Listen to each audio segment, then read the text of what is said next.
হলো জায়রার আর জায়ানের ভালোবাসায় মোটা হয়ে যাচ্ছে, সেই জন্য সায়ান ভাবলো পার্কে যে একটু জিম করবে। Please like and follow. Hello everyone, this is Fatema, welcome Fatema vlogs. সকাল সকাল উঠে বাচ্চাদের সাথে আমি খেলাধুলা স্টার্ট করে দিলাম। আমার আবার সকালটা না বুঝছেন, বাচ্চাদের সাথে টাইম না কাটাইলে একদমই ভালো যায় না, কারণ গুড মর্নিং শুরু হয় আমার ওদের দিয়ে। তো এই যে তাদের দুষ্টামি বসে বসে দেখছি, আমার অনেক বেশি ভালো লাগতেছে। আমার মনে হয় তারা আমার সুস্থ থাকার মেডিসিন বলতে পারেন। যাই হোক, আমার মনে হয় প্রত্যেকটা মায়েদের এরকমই ফিল হয়। তো তাদেরকে আমি বললাম দুইজন মিলে খেলাধুলা করো, মাম্মা হলো যাচ্ছি হলো রান্না করতে, এসো মাম্মার পিছন পিছন আসবা না। তো আমি চলে গেলাম রান্নাঘরে। আজকে রান্না করব হলো গরুর মাংস, তারপর হলো ফুলকপি দিয়ে মাছ, তারপর হলো আরো আইটেমের কিছু জিনিসপত্র গুলো রান্না করব। আর আমার লক্ষ্মী বাচ্চারা আমার কথা শুনে যে দেখেন আমার রুমে এসে তারা খেলা করতেছে। আমার না এত ভাল লাগে তাদের এই কিউটনেস। তার আমি যখন যদি বলি যে আমি ব্যস্ত আছি, এখন আমার কাছ থেকে তোমরা দূরে থাকো, তারা সুন্দর করে আমার কাছ থেকে দূরে থাকে। আবার যখন বলি যে আমার কাছে আসো, আমাকে আদর করো, আমার তোমাদের কাছে আর ভালো লাগতেছে না, আবার আমার কাছে চলে আসে। তবে সায়ানটা একটু ডিফারেন্ট। সায়ানটা সারাক্ষণ আমার গায়ে ঘেঁষে থাকতে চায়। আমি জানি না এটা কি তার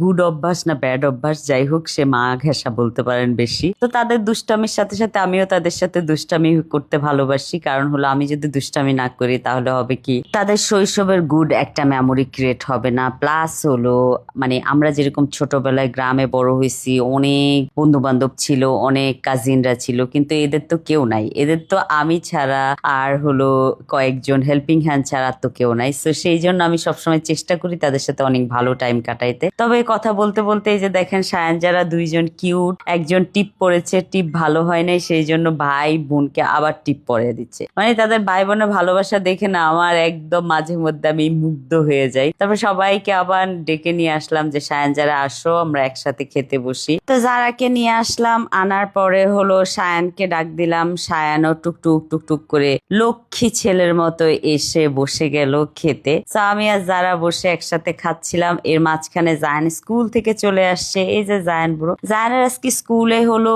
নববর্ষের প্রোগ্রাম ছিল। সো তাদের স্কুলে স্টল লেগেছে, আমি জানি না। সো আমি তাকে টাকা দেই নাই, সেই জন্য সে খুব আপসেট হয়ে আমার কাছে বলতেছিল। এর মাঝখানে হেল্পিং হ্যান্ড বলতেছিল দেখেন তো ওর মুখে কি লাইগাছে, কি খাইছে। তারপরে জায়ান রাগ হয়ে বললো যে মাম্মা তো টাকা দেয় না, কিন্তু আমার ফ্রেন্ড আমাকে খাবার গিফট করেছে, আমার ফ্রেন্ড নিজে বাই করে আমাকে গিফট করেছে। তারপর আমি সরি বললাম, বললাম যে তোমার ফ্রেন্ডের জন্য আমি স্পেশাল কিছু রান্না করে একদিন পাঠাবো। তারপরে এখানে যারা দেখেন দুষ্টামি করছে একা একা, আর তারা দুই ভাই আলাদা। তো তাদেরকে দেখে জায়ান বলতেছিল যে বাংলাদেশের পতাকা, যেহেতু একজন সবুজ পরেছে একজন লাল পরেছে, তো তাদেরকে বললাম তোমরা রেডি হও, যেহেতু আজকে চৈত্র সংক্রান্তি। সো আমি তোমাদেরকে নিয়ে একটু ঘুরতে যাই, প্লাস হলো তোমাদেরকে একটু খাওয়াবো। তাও যেই কথা সেই কাজ, আমরা বের হয়ে গেলাম। বের হয়ে জায়ানকে বললাম জায়ান তোমার কিন্তু লুকে আর আইসক্রিম খেতে হবে না, আমি তোমাকে আইসক্রিম খেতে দেবো আজকে। এটা বলা মাত্রই আমার ছেলে আমার সাথে দেখেন কি ধরনের দুষ্টামি করতেছে। সো ফাইনালি আমরা চলে আসলাম, এটা হলো সাবুদ্দিন পার্কে। তো এখানে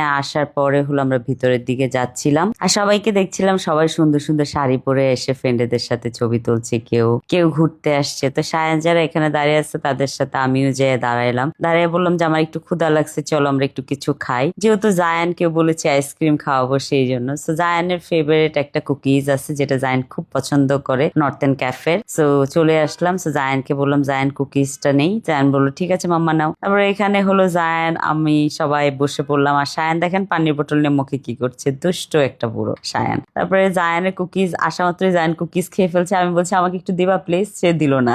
যাই হোক আমারটা আমি মজা করে খেলাম, সাথে আমার যারাও আমার সাথে একটু খেলো। খাওয়ার পরে হলো আমরা হাঁটতে হাঁটতে এখন আবার চলে যাচ্ছি হলো গেটের দিকে। তো আমি ভেবেছিলাম বাসায় চলে যাব, কিন্তু সায়ান হলো যেহেতু খাবার দাবার বেশি খাওয়া হয়ে গেছে না, সেই জন্য সে একটু জিম করতেছে। তো তাকে হেল্প করছে হলো ট্রেনার হিসাবে জায়ান। তারপর হলো তারা জিম করা শেষ হয়ে গেছে, তারা এখন বাস্কেটবল খেলবে, কারণ তারা অনেক খাওয়া দাওয়া হয়ে গেছে, তারা অনেক মুটুসুটু হয়ে গেছে। মানে আমার বাচ্চাগুলা খেলা দেখলেই মাথা খারাপ হয়ে যায়। তো সবকিছু মিলে আজকের দিনটা খুবই ভালো গিয়েছে। Thank you so much for watching my video. Bye bye, আল্লাহ হাফেজ।